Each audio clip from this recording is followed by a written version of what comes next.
For the month of November, Harvest Records will be donating 5% of total sales to PODER Emma. And we are here this morning at PODER Emma to find out more about their mission and what they are doing in the Emma community.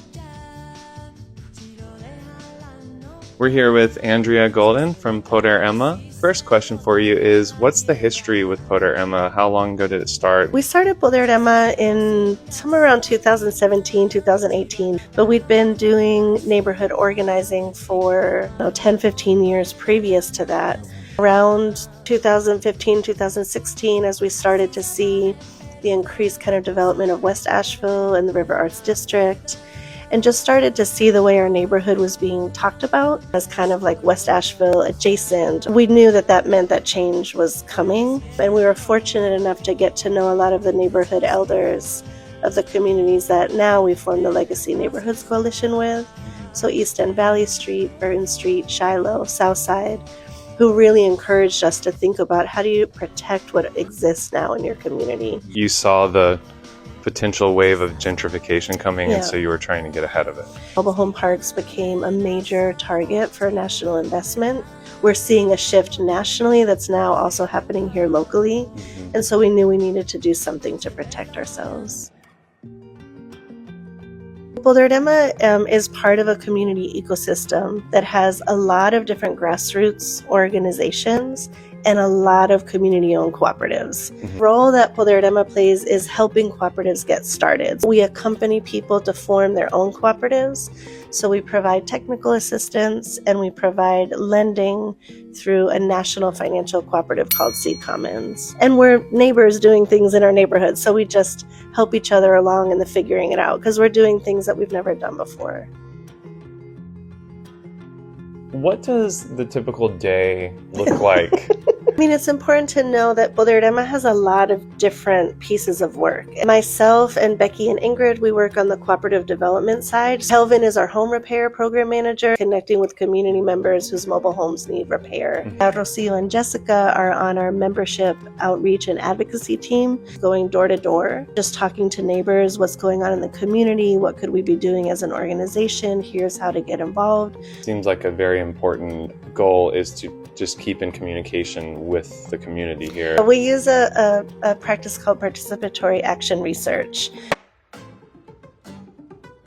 So even though our staff is of the community, most of us live here in the community that work here, we don't pretend to, own the truth about our community or to know all of the perspectives. Every couple of years, we set out to do participatory action research, which involves training up neighborhood residents in how to research your own reality, going out and talking to hundreds and hundreds of people, inviting those hundreds of people to come back and analyze what did all of our neighbors say and how do we take action based on this collective reality. It's really, really a core part of who we are, is we're popular educators and we're participatory action researchers. And out of that, we become whatever it is we need to become to get the work done.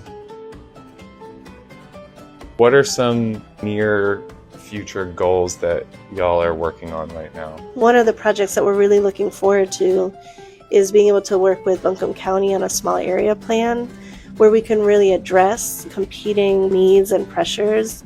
We really believe that there has to be a mix of community initiatives and collaboration with local government around land use planning. Let's really protect the existing affordable housing so that as change comes, it doesn't completely displace what already exists. That displacement looks a lot of different ways.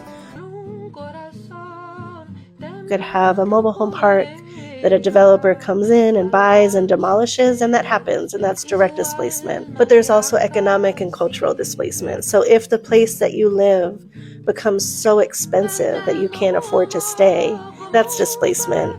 And if the culture around you changes as such, where it's no longer a neighborhood where your family and your children have a sense of belonging, that's cultural displacement. What is the biggest example of something that can be done to prevent economic and cultural displacement? You have to have cultural organizing. We have traditional dance classes, we have language classes in Spanish, We have Indigenous Language Revitalization Project for Gnu. At face value, people don't see it as an anti-displacement strategy, Sure.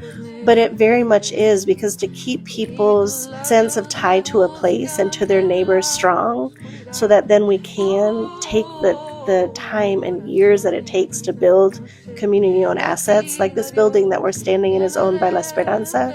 That's our real estate cooperative.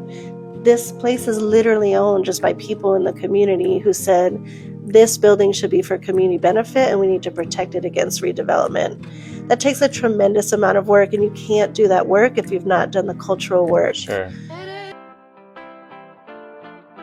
What are some ways that the general public, people outside of the community, can get involved? Keep your eye out. We occasionally do open houses. We really encourage people just to come out and get to know our work.